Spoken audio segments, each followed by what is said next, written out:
please jangan mom shaming atau body shaming ke siapapun karena itu menyakitkan dan membuat trauma. Membawa lukanya panjang. Kalau dari SD, dari TK dibully tentang badan lukanya tuh dalam.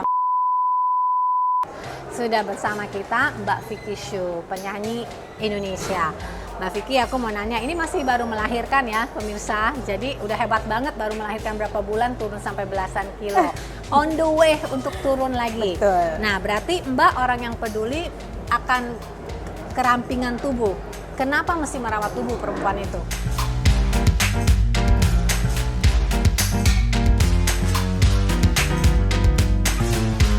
Oh ya, itu pasti ya. Kalau untuk merawat tubuh, karena itu sama dengan menghargai diri sendiri.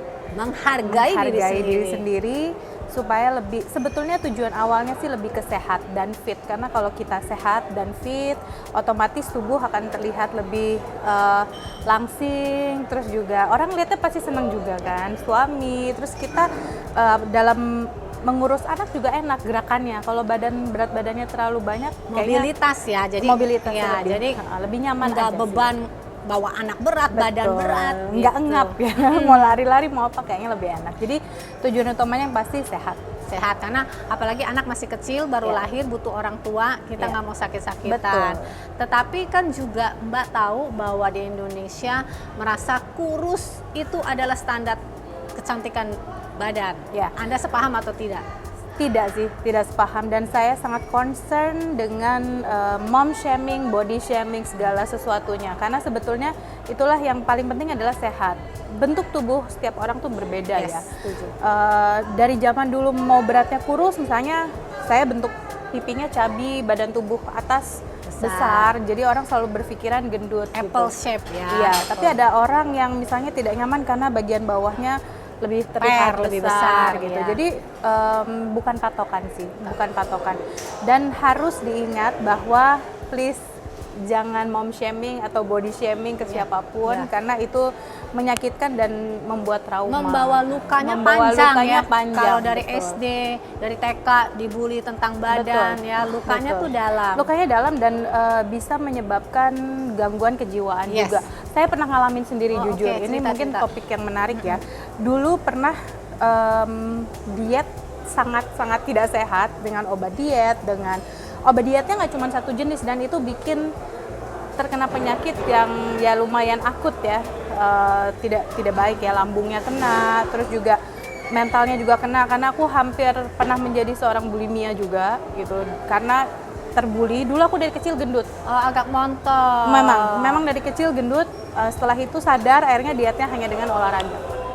Oke, jadi memang standar kurus itu bukan kita yang ciptain, society udah menciptakan seperti itu ya. Dan ada nasihat gak buat anak-anak muda yang merasa mereka harus kurus?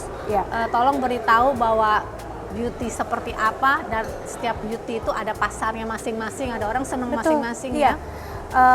Yang pasti love your body ya, itu pertama, karena apapun bentuk badannya, selama kita pede, selama kita fit, itu sehat semuanya, dan sehat mental, sehat badan. Berarti juga tidak ngomong overweight ya kita ya, ini ya? Tidak overweight, karena kalau overweight itu kan sudah nanti dikhawatirkan membawa penyakit yang beda lain cerita ya, beda cerita. Tapi kalau misalnya kita memiliki bentuk tubuh kan berbeda-beda, just love your body gitu. Dan kayak sekarang contoh suamiku, aku nggak boleh tuh skinny dulu, katanya udah ibu-ibu bagusnya yang penting sehat, olahraga, bentuknya masih bagus gitu, dan nggak overweight ya. Jadi overweight atau underweight nggak, masalahnya nggak cuma over, banyak orang yang underweight juga kurang bagus. Makanya saya nggak setuju underweight itu, kekurus-kurusan itu juga nggak bagus ya. Overweight juga nggak bagus untuk kesehatan. Jadi ada orang yang memang, nah di Indonesia payudara besar itu anak-anak malu sampai aku bungkuk, dibungkukin kan. Nah sedangkan kita harus kasih tahu nih anak-anak muda bahwa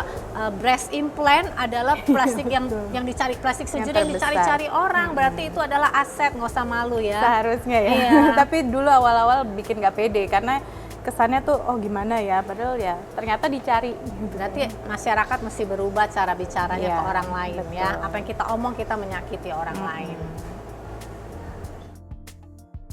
Love your body and your body will love you back. Artinya sayangi tubuh Anda, maka tubuh Anda akan menyayangi Anda kembali. Ketika kita sayang tubuh kita akan merawatnya. Ketika kita merawatnya dengan baik, tubuh akan berterima kasih kepada kita dan dia akan memberikan kesehatan nomor satu. Dan kedua, kerampingan. Kalau misalnya orang sudah bisa menjelek-jelekan, berarti pikirannya sudah kotor, sudah jelek, mau diluruskan juga percuma gitu. Lebih baik kita berbuat baik aja, nanti lama-lama dia baik-baikin kita sendiri.